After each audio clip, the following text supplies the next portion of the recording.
Hi everyone! Today we're going to learn about the atmosphere. So let's start with a quick overview of Earth's atmosphere as a whole. Earth's atmosphere is similar to a jacket with different layers.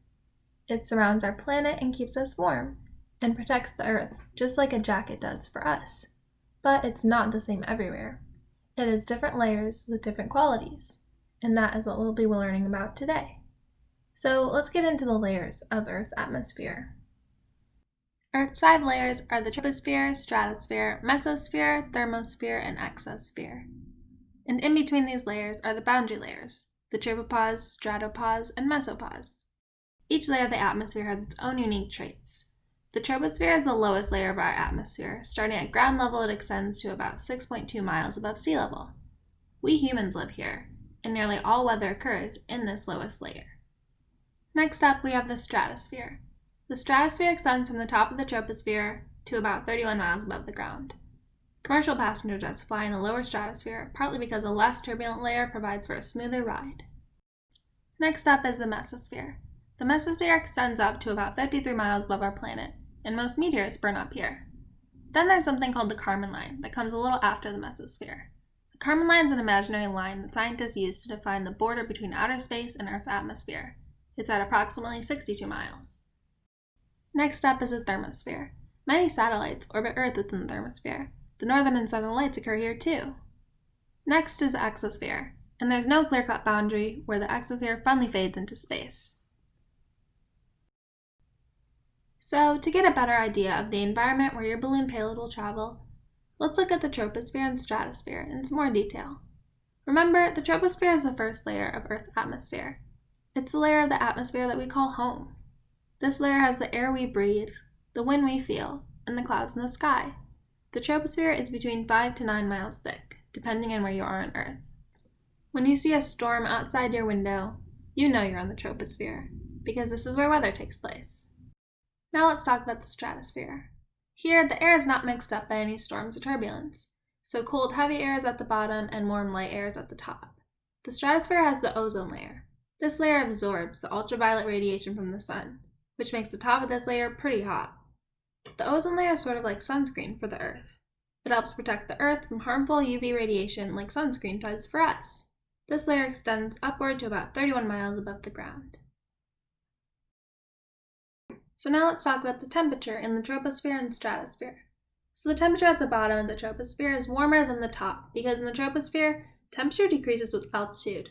We can feel this when we go on a hike. We start off in shorts and a tank top, feeling warm at the bottom. Then as we climb higher, we need a jacket, and there might even be snow on the ground. The air in the troposphere does not significantly absorb solar radiation. Instead, it's warmed by contact with the ground. So why does temperature decrease as we go up into the troposphere? Well, it can be explained by the ideal gas law, PV equals nRT.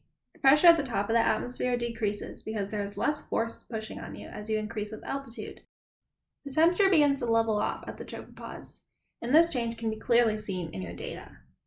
Then, as the payload travels into the stratosphere, the temperature rises because of the ozone layer. And at the top of the stratosphere, the temperature is around 32 degrees Fahrenheit, which is way higher than the bottom of the stratosphere. As your payload travels into the atmosphere, your temperature data might look like this.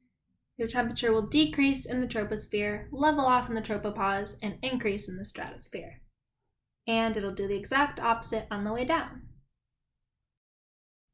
Now let's talk about the pressure during payload travel.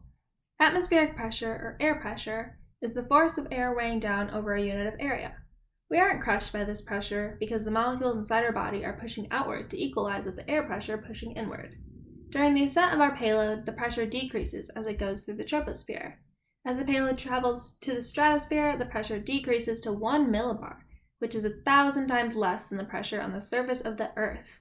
This change in pressure directly affects the balloon carrying your payload.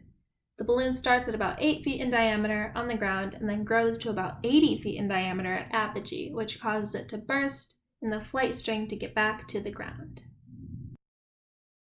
Now let's talk about radiation. Cosmic radiation is caused by high-energy particles that continually shower down from space. Most of these energetic particles come from outside the solar system, though the sun is an important source during these solar storms. Earth's magnetic sphere, which acts as a giant magnetic shield, blocks most of the radiation from ever reaching the planet. Particles with sufficient energy, however, can penetrate both Earth's magnetic sphere and atmosphere, where they collide with molecules of nitrogen and hydrogen. These collisions cause the high-energy particles to decay into different particles through the process known as nucleonic and electromagnetic cascades. If you could see the particles from an airplane window, you would notice them clustering in a region above the plane. The density of the atmosphere causes the decay to happen predominantly at a height of 60,000 feet, which is in the stratosphere, and it creates a concentrated layer of radiation particles. High-altitude balloon payloads may not get all the way up to orbital altitudes, but they do experience extreme environmental conditions, such as negative 75-degree temperatures, high radiation, and near vacuum conditions. The lack of atmosphere at apogee means that once the balloon bursts, there is not enough air to fill the parachute, so the flight string falls so fast it breaks the sound barrier.